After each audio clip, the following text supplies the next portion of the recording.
አብርሽ እንግዲህ ሄርሜላና ሩታዬን አስደነግጣለው ፍቅር ይዤ ስመጣባቸው ይደነግጣሉ ብሎ ሲያስብ ራሱን አስደንግጠውት ቁጭ። ሰላም ሰላም ቤተሰብ እንዴት ናችሁ? ሰላም ናችሁ? ከያላችሁ በሰላማችሁ ይብዛልኝ። ቤቱን ላይክ፣ ሼር፣ ኮመንት ማድረጋችሁን እንዳትረሱ እባካችሁ። ሁሌ እንደምላችሁ ላይክ አድርጉኝ። ለእናንተ ምንም አይጎዳችሁም፣ ለኔ ግን ያ ላይክ ይጠቅመኛል ማለት ነው። እና እንግዲህ ትላንትና ማታ ላይ እንዳየነው አብርሽ ቤት እንግዲህ ፍቅር የፍልቅልቋ ሳቂታዋ የኔ ውድ በጣም ነው መወዳ በነገራችን ላይ ይዞ እንግዲህ ቪዲዮ ላይ መጥቷል ማለት ነው አብርሽ ሩታንና ሄርሜላን ጠርቶ እንግዲህ መጨረሻ ላይ ያው አይታችሁታል። ግን እሱ የጠበቀው ሩታና ሄርሜላ በጣም እንደሚናደዱ በጣም በቃ ምን ልበላችሁ፣ እሱ የጠበቀው ሌላ ነገር ነው፣ የተከሰተው ግን ሌላ ነገር ነው። ሄርሜላና ሩታዬ እንግዲህ ብዙዬ አስታርቃቸዋለች። ያው መታረቃቸው ደግሞ እሱም ሰምተዋል። እየቀለደ ነበረ ከፍቅር ጋር እና የጠበቀው ሌላ ነገር ነው ማለት ነው።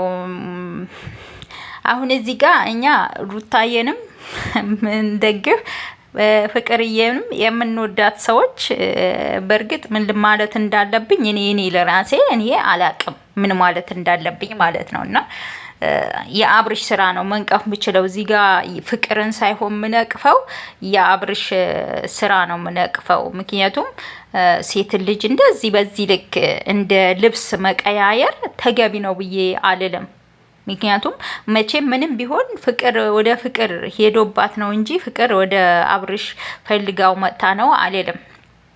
እና እንግዲህ ብዙ ነገር ሲያወራ ነበረ፣ ሰምታችሁት እንደሆነ የልጅነት ፍቅሬ ናት ፍቅር እንኳን ብዬ በዚህ ነገር በጣም ተገርም ያለው። በነገራችን ላይ ፍቅር ብዬ ስም ያወጣሁላት እኔ ነኝ እግዚአብሔርን አለ የማለ ነበር። ሰምታችሁት ከሆነ ፍቅር ብዬ ስም ያወጣሁላት እኔ ነኝ።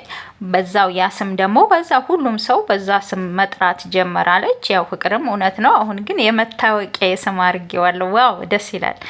ደስ አይልም? የምር ደስ ይላል። እዚህ ጋር የልጅነት ፍቅረኛችሁ አብራችሁ ያደጋችሁት ፍቅረኛ ስም አውጥቶላችሁ በዛ ስም ደግሞ እናንተ የመታወቂያ ስማችሁ ስትጠሩ በነገራችን ላይ የሆነ የሚያስታውሳችሁ ነገር ይኖራል። ግን ቢሆንም ደስ ይላል።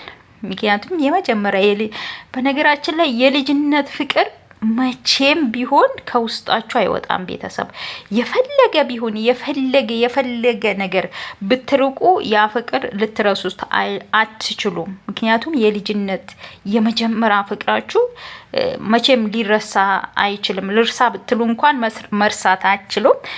እና እንግዲህ የሚሆነውን ደግሞ ማታ ቪዲዮ ይለቁልናል ብዬ አስባለሁ። ሩታና ሄርሜላ ምንም ይናደዳሉ ብዬ እኔ በበኩሌ አላስብም። ምክንያቱም ሌላ አዲስ ሴት ሳይሆን የመጀመሪያ ፍቅረኛውን ነው ይዞ የመጣው። ይሄ ቃቃ ጨዋታ ነው እንጂ እውነት እንደማይሆን እኔ እንደዛ ነው ማስበው። ፋሚሊ እኔ ምንም ላምን አልቻልኩም። ትላንትና የተለያዩ ልጆች ዛሬ መልሰው አብረው ሊሆኑ መጡ ሲባል ማን ያምናል?